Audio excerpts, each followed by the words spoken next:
from Naturally Improving Me, and today I'm going to be doing sort of like a mix of video requests that I received from the past couple of weeks. The first one I received was back stretches if you've hurt your back or have a back injury, like how to get more flexible in your back if it's hurting.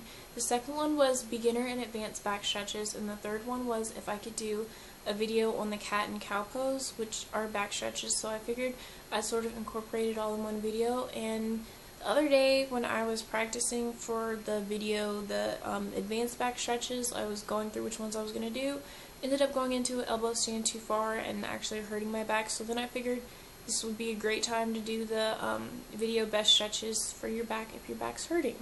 Now, I'm not a doctor or like chiropractor or a person with like any kind of medical opinion, so if you like really hurt yourself or like aren't sure about your back, if it's like really hurting, then you should see a doctor or someone who can give you a medical opinion.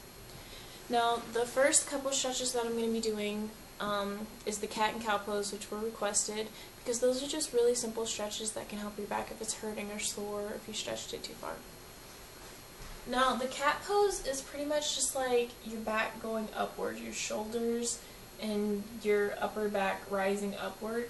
And the cow pose is pretty much just like you're on your hands and knees and you lower your tailbone down further so that it stretches your lower back. So the first stretch is for your upper back and the second one is for your lower back.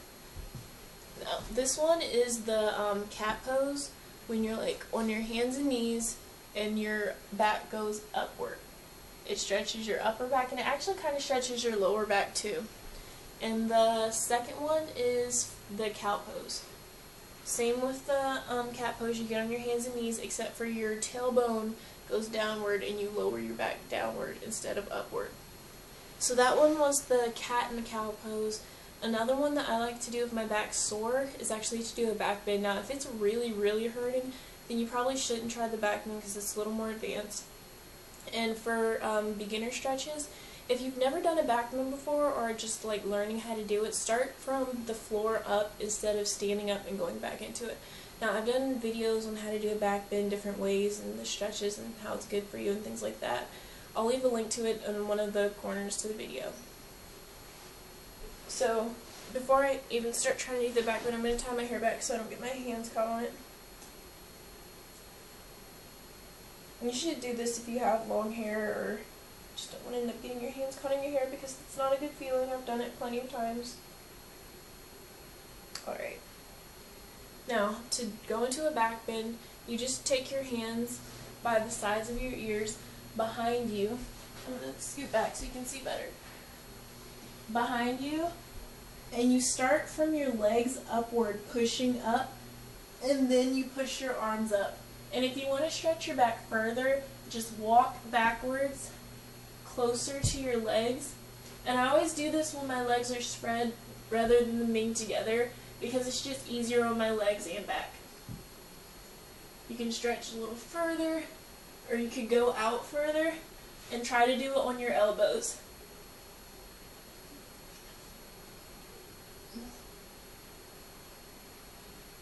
Doing it on my elbows, I've actually recently learned how to do that from another tutorial. I'm not very high off the ground when I do it with my elbows, but I'm sort of like trying to work on getting my legs straight more than doing it on my elbows. So when I'm in the back bend, I always like legs apart and try to get them closer together, which that was probably a really bad example of it, but for beginner stretches, you should always do it with your legs apart rather than together so it's not so much pressure on your back. Now, another stretch that's really good for your back is a stretch that my sister showed in a previous video. She calls it the rock and roll. I'm not sure if that's the official name for it, but it's basically when you lie on your back and you grab your legs together and you roll back and forward. And this actually feels really good on your shoulders and back if you hurt it or stretched it too far or like overworked it to where it's sore. Just like grab your knees together like this and then just roll back on it. And then do that like several times, I guess, until it feels a little bit better.